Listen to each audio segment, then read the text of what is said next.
AITA for refusing to sign documents that would force me out of my own home? I'm Jason, 38, and I had been married to Claire for 8 years when this happened. I was the husband who usually ended an argument by taking a walk around the block rather than standing in the kitchen trading sharper and sharper words. I used to tell myself that made me calm. Looking back, sometimes it just made me easier to work around. Claire was 35.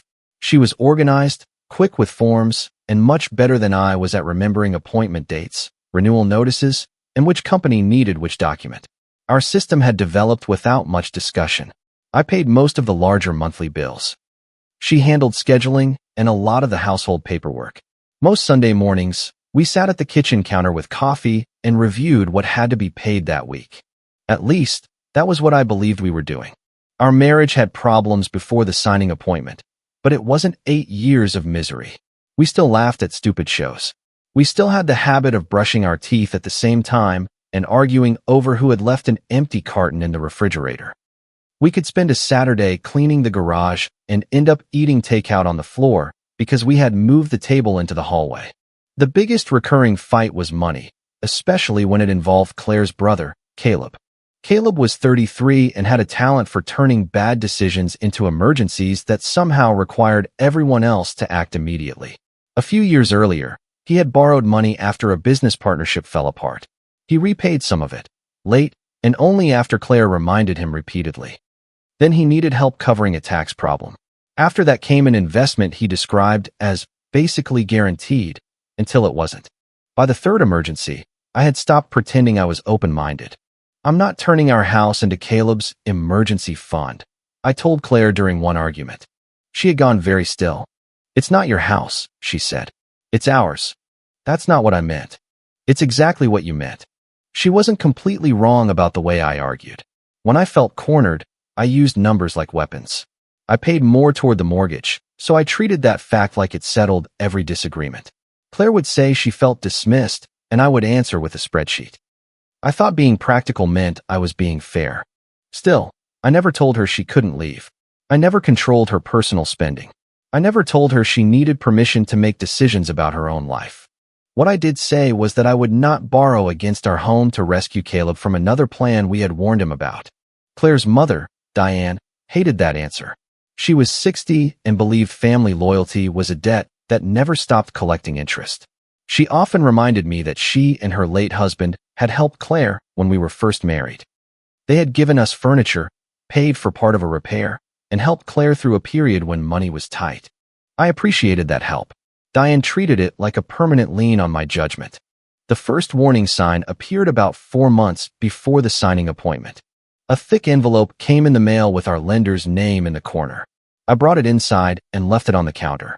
Later, when I went to open it, it was gone. Did you move the mortgage letter? I asked. Claire was rinsing a coffee mug. It was just boring mortgage stuff. What kind of mortgage stuff? An annual disclosure. Nothing you need to deal with. She opened a drawer beneath the counter, slid the envelope under a stack of takeout menus, and closed it. I remember feeling irritated, but not alarmed. Claire had handled similar letters before. I let it go. A week later, she suggested changing several financial notices to her email address. You get annoyed every time one of these companies sends 5 messages about the same thing, she said. Let me clean it up. I still want copies. You never read them. I read the important ones. She smiled without warmth. You decide they're important after I explain them to you. That comment stayed with me longer than it should have. Not because it was cruel, but because it sounded rehearsed. Around the same time, Caleb started asking oddly specific questions about the house. He called one evening while Claire was making pasta. How much do you still owe on the mortgage? He asked. I thought I had missed part of the conversation. Why? I'm trying to understand how equity works. Then look it up. He laughed. I'm just curious. You've been there a while, right? So if you refinanced, would you get cash out, or does it go straight into another loan? Claire kept her back to me at the stove. Ask someone who owns your paperwork, not mine, I said. No need to get defensive. No need to ask what I owe on my house. After I hung up, I looked at Claire. Did you tell him what the house is worth? She stirred the sauce. He asked questions. That doesn't mean I gave him our account numbers. That wasn't my question. She set the spoon down harder than necessary. This is what I mean. Anything involving my family becomes an interrogation. I backed off because I didn't want another fight about Caleb. That became a pattern. Something felt off. Claire framed my concern as proof of my worst trait, and I retreated to preserve peace. Then Diane called me. She didn't mention any paperwork. She said she was worried about Claire. A wife should not have to beg her husband to feel secure, she told me.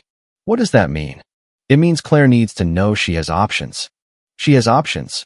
Not if every decision ends with you saying you pay most of the bills. That stung because I had said it before. Not every time, but enough. I'm not discussing our finances with you, Diane. I'm not asking for account balances. I'm asking you to trust your wife without making her beg for basic security. I asked Claire that night what she had told her mother. That I'm tired, she said. Tired of what? Having to justify everything. Are we talking about Caleb again? Her face changed immediately. See? You hear the word family and turn it into Caleb. Your mother called me about financial security. My mother called because I was upset. About what? Claire looked down at her phone. I don't want to do this right now. Instead of insisting, I took my usual walk. 2 months before the appointment, Claire suggested that I go away for a long weekend. We need breathing room, she said. You could visit Noah, fish, watch sports, whatever you two do. Noah had been my closest friend since our 20s. A weekend with him wasn't an unusual suggestion. What was unusual was how many details Claire wanted. What time would you leave Friday? I don't know. Morning or afternoon? Probably afternoon. And Sunday? Would you come back before dinner? Why does it matter? So I know whether to make plans.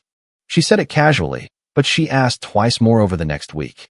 When I didn't commit, she grew frustrated. You say you want less tension, but you won't even give us 2 days apart. I didn't say no. You didn't say anything. That's what you do. A few days later, I noticed a withdrawal from our joint checking account. It wasn't huge, but it was enough to catch my attention. The description said consultation fee. What was this? I asked, holding my phone toward her. Claire barely looked. Document review. For what? Household planning. What does that mean? It means I paid someone to look at some options. What options? She sighed.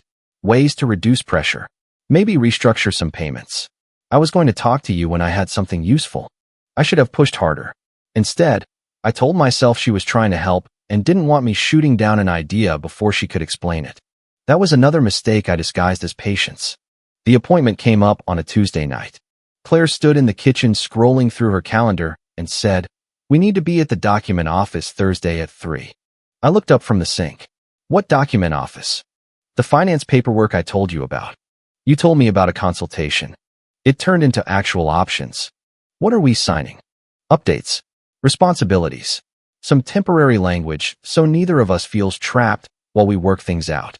That sentence should have stopped me. What does temporary language mean? It means putting things in writing so we stop having the same arguments. Can you send me the documents? They'll go through everything there. I want to read them before. Jason, this is why nothing gets done. You overthink every page until everyone is exhausted. Send them anyway. I don't have the final version. The next morning, she forwarded me an appointment confirmation. The subject line said execution of documents. I noticed it sounded formal, but I assumed that was standard office language. I was busy, irritated, and still operating under the belief that my wife would not drive me somewhere to trick me into signing away rights to my own home.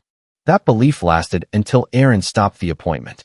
The office was small and quiet, with a fake plant in one corner and a machine humming behind the reception wall.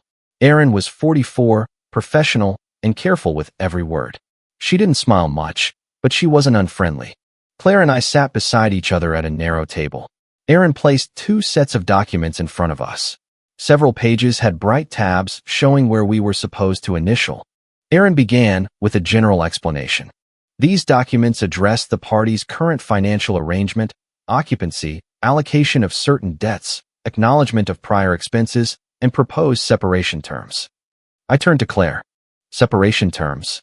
She kept her eyes on Aaron. Keep going. Aaron looked between us. Before we continue, I need to confirm whether each party has received independent legal advice or a separate explanation of these terms. Claire answered immediately. Yes, he knows what this is. We've discussed it. Aaron looked at me. Do you have your own attorney? No. Did someone review the agreement with you separately? No. Claire said this was about lowering payments and putting household responsibilities in writing. Claire's hand closed around my knee under the table. We talked about taking space, she said. We did not talk about a separation agreement. Her fingers tightened. Don't do this here, she whispered. Erin did not touch the papers. I can't advise either of you, she said. But I do need to confirm that both parties understand what they are signing. I pulled the top document closer. The first few pages were dense, but the highlighted clauses were easy enough to understand. One said I acknowledged that we were living separately for practical purposes.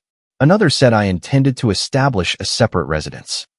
Another addressed my reduced claim to certain future appreciation in the house if Claire remained in possession. There were debt provisions that kept me responsible for shared obligations while giving Claire wider control over household accounts. There was also language confirming that prior transfers had been reviewed and accepted. I stared at the page. Am I signing that I agreed to leave my own home? Erin folded her hands. That language is included, yes. Claire leaned toward me. It's temporary. Where does it say temporary? It protects both of us while we take space.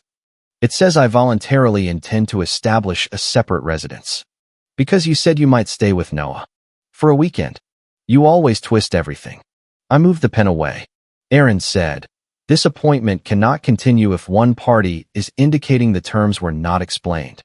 Claire's face turned red. He understands. He's doing this because he hates not controlling the room.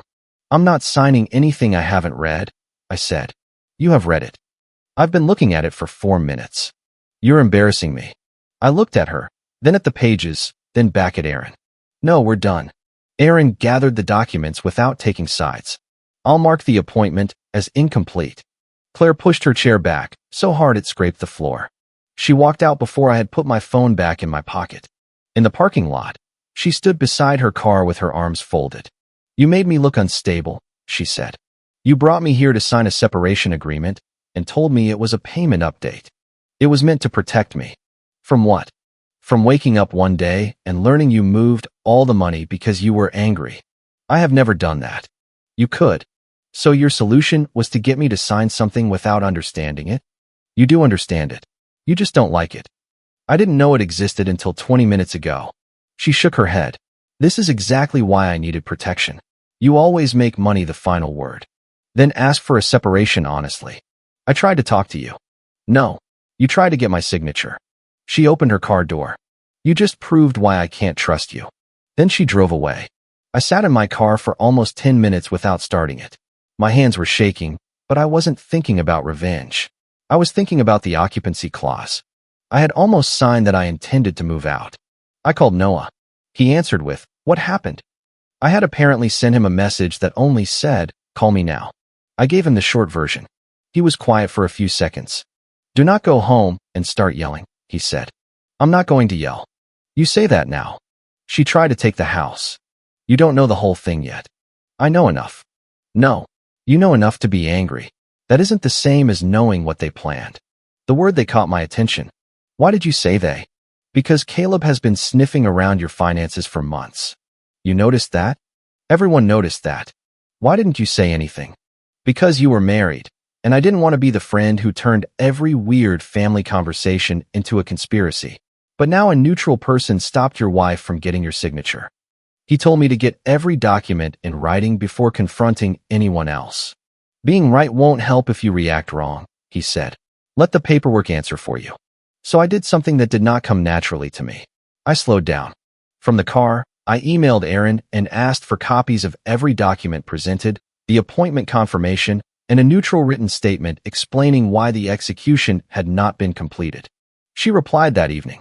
She attached the documents and wrote that the appointment had been paused because I stated I had not received an independent explanation and appeared not to understand that the package included separation, occupancy, property, and debt provisions. She emphasized that her note was not legal advice and only reflected what occurred in the room. That one email changed the situation. Claire could say I had agreed and changed my mind. Erin's note showed I had arrived asking basic questions about documents I was supposedly ready to execute. I opened the original appointment confirmation again and read every line. The office had been told both parties had reviewed the materials and would arrive prepared to sign. I had never received the materials. I downloaded the attachments to my personal cloud account, changed that password, and printed a copy. Then I went through the joint checking account. The consultation fee was there. So was a second charge I had missed because the description was abbreviated. It was a deposit to a moving company. I felt a strange calm settle over me. Not relief. More like the part of me that had spent months arguing with my own instincts finally stopped arguing. I checked our shared email account. Claire had changed the delivery preferences on several financial accounts. Some notices still appeared in the inbox, but others were being automatically forwarded to her private email and archived. I searched terms from the documents. Occupancy, valuation, separation, move. A message from a property-related contact referred to a planned occupancy change. Another asked Claire to confirm whether I would be vacating voluntarily after execution of the agreement. I took screenshots and saved the original messages. Then I found the mistake that showed Caleb was involved. Claire had left a direct message window open on the shared computer. I didn't guess a password or break into anything. The conversation was already visible when the screen woke up. The most recent message from Claire read, "Once this is signed, he won't be able to stall the next step. I need him gone that weekend so the occupancy change is clean." Caleb had replied, "My deadline is Monday. Mom already thinks he agreed. Do not let him turn this into another lecture." I scrolled only far enough to understand the context. They were discussing a financial deadline tied to one of Caleb's failed investments. He needed money quickly to avoid losing a large deposit and facing collection on a personal guarantee. Claire believed that once the separation papers were signed and I appeared to move out, she could move forward with a transaction involving the house's equity. The documents would not magically give her the house. They were valuable because they would create a written record that I had agreed to separate, leave, and reduce my practical involvement. The signature was the last piece, not the first. I found the moving company confirmation number in the bank charge and called. The representative verified the pickup date. It was the Saturday Claire had pushed me to spend with Noah. "What is being moved?" I asked. "Household goods and personal items from 2 rooms, according to the order." "Whose items?" "The notes say spouse-approved relocation." "I am the spouse whose property you're supposed to move, and I did not approve it." There was a pause. The representative became more cautious. "I'm going to note the dispute. You may need to submit that in writing." "I will." I asked for the email address, then sent a written notice stating that no property belonging to me could be removed without my direct written consent. I copied myself and saved the delivery confirmation. After that, I called Noah again.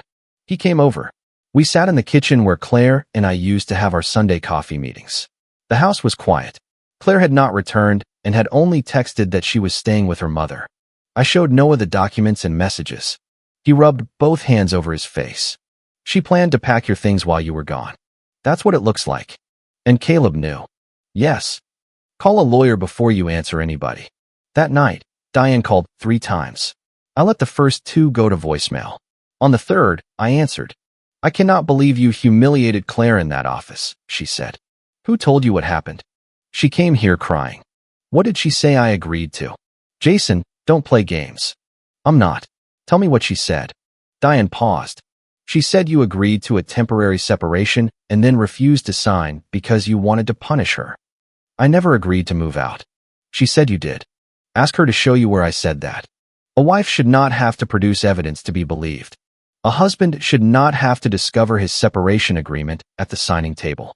Diane's voice softened for half a second, then hardened again. "You are twisting legal language to scare everyone. I'm not discussing this by phone. Send me what you believe I agreed to in writing." She hung up. Caleb texted 10 minutes later. "You are trying to keep my sister trapped because you think paying more bills makes you king." I responded. "Write down exactly what Claire told you I agreed to." He replied, "You know what you promised." I wrote, "Then it should be easy to put it in writing." He stopped responding. The next morning, I met with a family lawyer.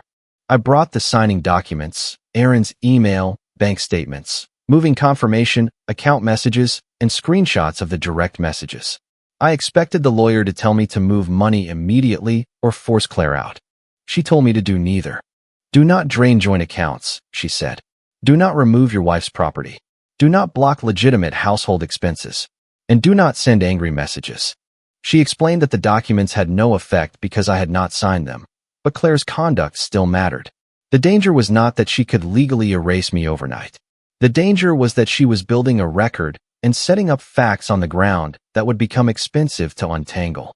She helped me prepare written notices stating that I did not consent to new loans, liens, transfers, occupancy representations, property changes, or removal of my personal belongings. She advised me to secure my personal accounts, monitor credit, redirect my future income into an individual account, and continue paying my fair share of valid household obligations. You are not abandoning the household, she said. You are stopping new exposure. That distinction mattered to me. I changed the passwords on my personal banking, email, and cloud storage. I turned on transaction alerts and credit monitoring. I redirected my direct deposit, but I scheduled my normal mortgage contribution and utility payments from the new account. I photographed every room in the house. I made an inventory of my tools, electronics, documents, keepsakes, and furniture I had brought into the marriage. I photographed the condition of the walls and floors before anyone moved anything. It felt ridiculous until I remembered Claire had already paid movers with our joint money. The lawyer sent notices to the moving company and the contacts connected to the proposed property transaction. The responses were cautious but clear. Nothing would proceed based on disputed consent. I did not tell Claire exactly what I had found. That choice became the part everyone later argued about. Claire returned 2 days after the appointment. She came in through the garage carrying an overnight bag. I was at the kitchen counter paying the electric bill. She stopped when she saw me. Are you going to apologize? She asked. For refusing to sign? For making me look like I was trying to steal from you? Were you? Her expression changed. I was trying to create a safe exit. Then why did the documents say I was leaving? Because you said you would give me space. A weekend at Noah's is not surrendering occupancy. She put her bag on the floor. You are obsessed with wording. Wording is the entire point of a legal document. You never listen to the meaning behind anything I say. I listened in that office. You told Aaron I understood papers I had never seen. Claire's eyes filled with tears, but her voice stayed controlled. I knew you would refuse the second you saw the word separation. You were right. I would refuse to sign a separation agreement I hadn't agreed to. It was temporary. Show me the expiration date. She stared at me. I needed a plan because you never listen until someone else is in the room. You can leave the marriage. You can't manufacture my consent. She flinched as if I had shouted, even though I hadn't. Then she said, I'm going to handle this through other people from now on. That's fine. Put everything in writing. She took her bag upstairs. Over the next week, her family's story spread in a controlled little circle. According to Claire, I had agreed to separate, then changed my mind at the last moment. I was withholding money. I was using the house to keep her trapped. I was punishing Caleb because I hated him. I was trying to make Claire look irrational. Diane left a voicemail saying she was disappointed in the man I had become. Caleb texted that I would let everyone drown just to prove a point. I answered emotional claims with short, written questions. What did Claire tell you I signed?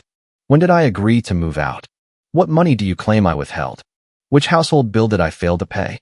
They did not answer those questions directly. Claire noticed the account alerts before she noticed the legal notices. Why is your paycheck going somewhere else? She demanded. So no new money can be transferred without my knowledge. You're financially abandoning me. The mortgage is paid. The utilities are paid. The insurance is paid.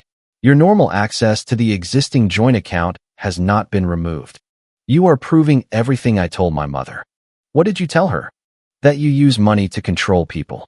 I'm protecting my income after you used joint funds for documents and movers without telling me. Her face went blank for 1 second. Then she said, the movers were for me. I did not tell her I had confirmed the order notes. Then why didn't you say that when I asked about the consultation fee? Because you make everything hostile. I nodded. Send me the moving inventory. She walked away. 3 days later, Claire announced there would be a handoff at the house on Saturday morning. Her exact text was, movers will arrive at 9. Caleb and Mom will be here. A representative may also attend to document that I am leaving safely and that you are refusing the separation terms. Do not create a scene. I forwarded the message to my lawyer. She called me and said, Do not block Claire from taking her own personal belongings. Do not allow anyone to remove yours. Keep your answers short. The company has already received notice. Noah offered to come, but the lawyer advised against adding another friend unless necessary. She had already arranged for a neutral process server to deliver formal documents later that day, and the property representative had been informed that consent was disputed. I barely slept Friday night. At 8:40 Saturday morning, Claire came downstairs dressed like she was going to a meeting. She had her hair pulled back and a folder under one arm. You could still make this easier, she said. By doing what? By honoring what you agreed to. I did not agree to move out. She looked at me with tired contempt. You're going to stand there and lie in front of everyone. I'm going to stand here and tell the truth. At 8:57, a moving truck pulled up. Caleb arrived behind it in his car. Diane was with him. A woman connected to the property process arrived a few minutes later and stayed near the driveway, holding a clipboard. Two movers walked toward the front door. Claire opened it before they knocked. The boxes upstairs are ready, she said. The rest is in the garage. I stepped into the entryway. You can remove Claire's clearly identified personal belongings, I told them. You do not have permission to remove mine. The older mover looked at Claire. We were told this was a spouse-approved relocation. It is, she said. He agreed, and now he's trying to intimidate everyone. I did not approve it, I said. Your office received my written notice. The mover took out his phone. I need to call dispatch. Claire turned to me. You are trapping me. You are free to take your property. You know that's not what this is about. Caleb came up the walkway. What are you doing now? He demanded. Clarifying consent. You already gave consent. When he stopped, Diane stepped forward. Jason, enough. Claire told us you agreed to a clean break. A clean break for whom? For both of you. Did she tell you the documents kept me responsible for shared debts while reducing my claim to the house? Diane looked at Claire. Claire answered for her. That is not what they did. The property representative spoke for the first time.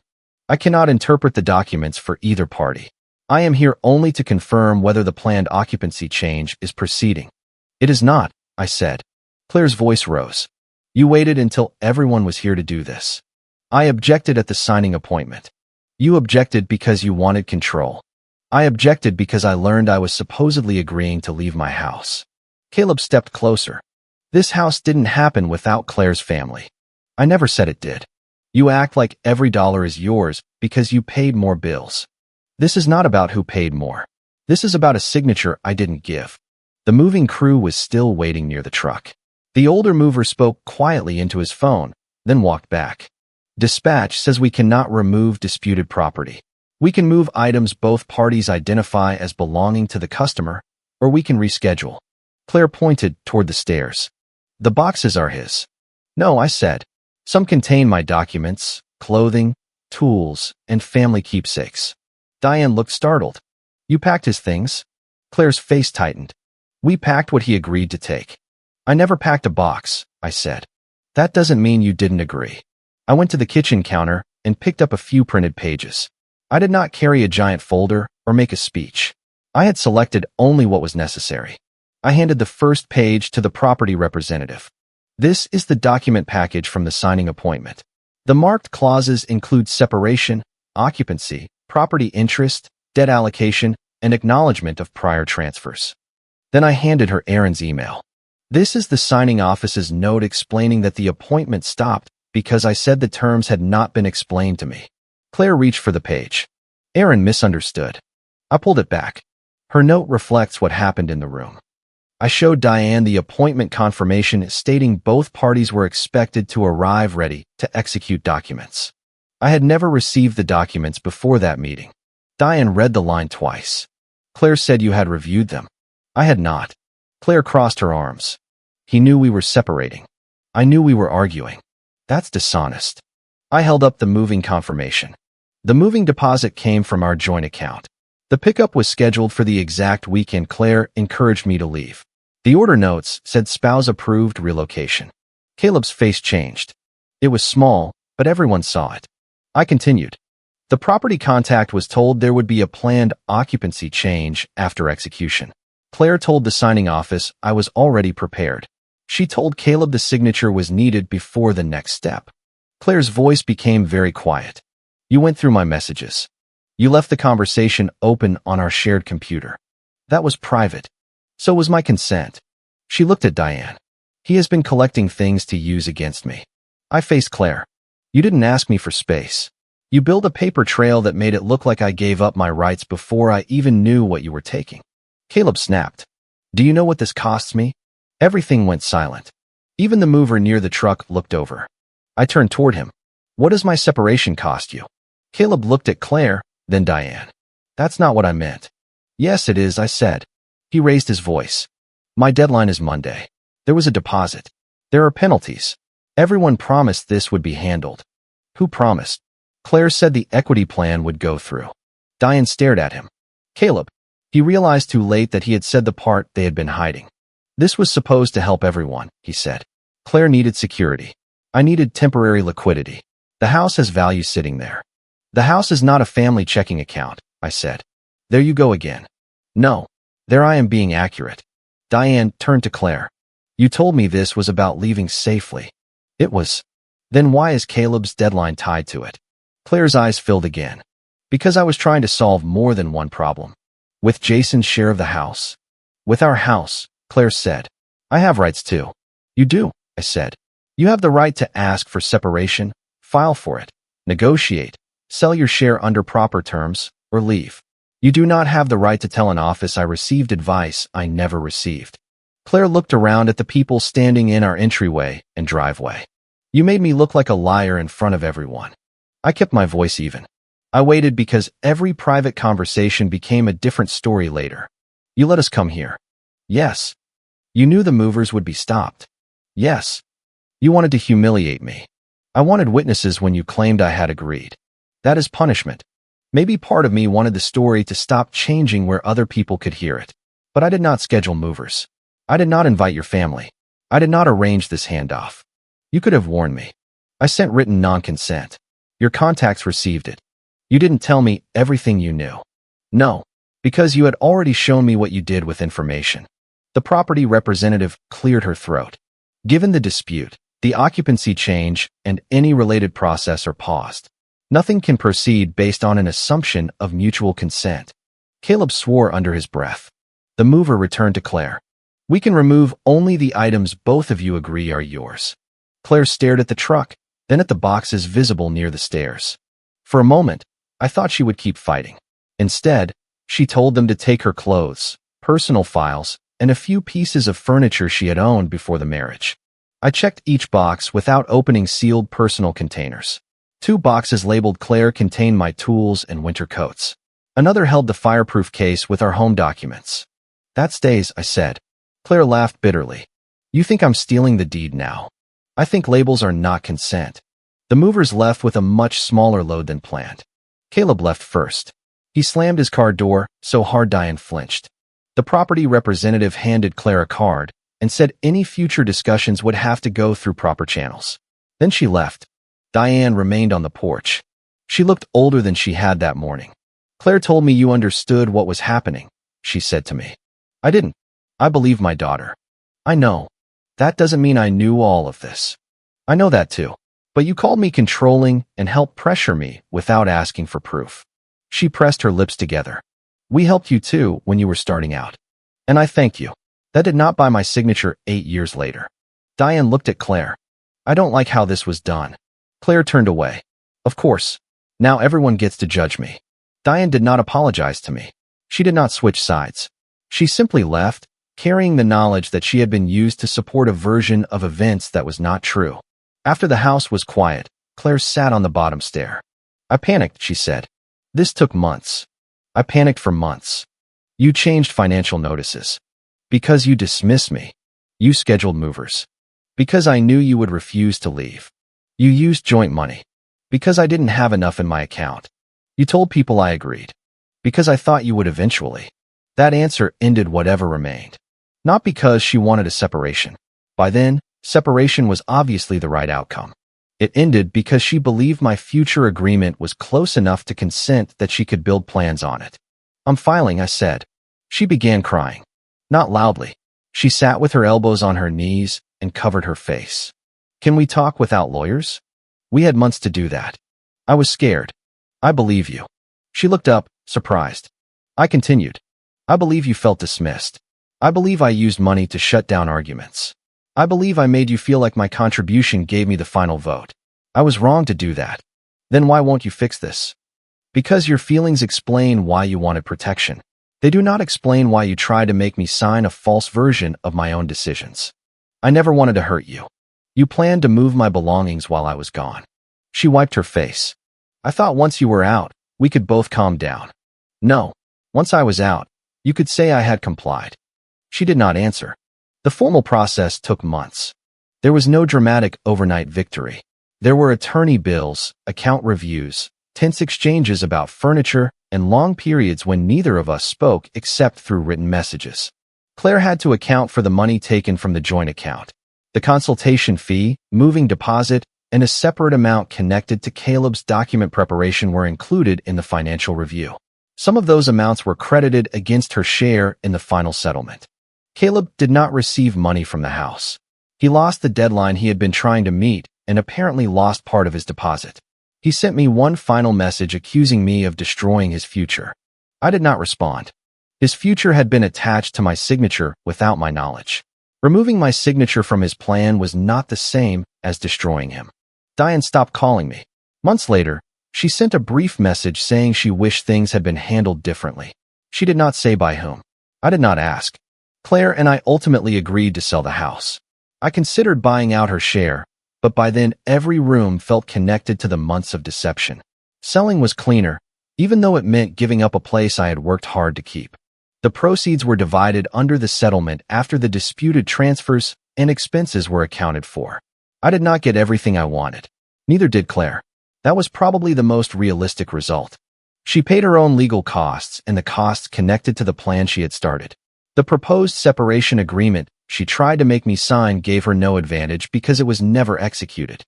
Aaron's note, the moving order, the account records, and the messages made it difficult for Claire to argue that I had knowingly agreed and later reversed myself. Near the end of the process, Claire apologized again. This time, she did not say she had only panicked. She said, I convinced myself that because you would never agree voluntarily, I had to get you close enough that you couldn't stop it.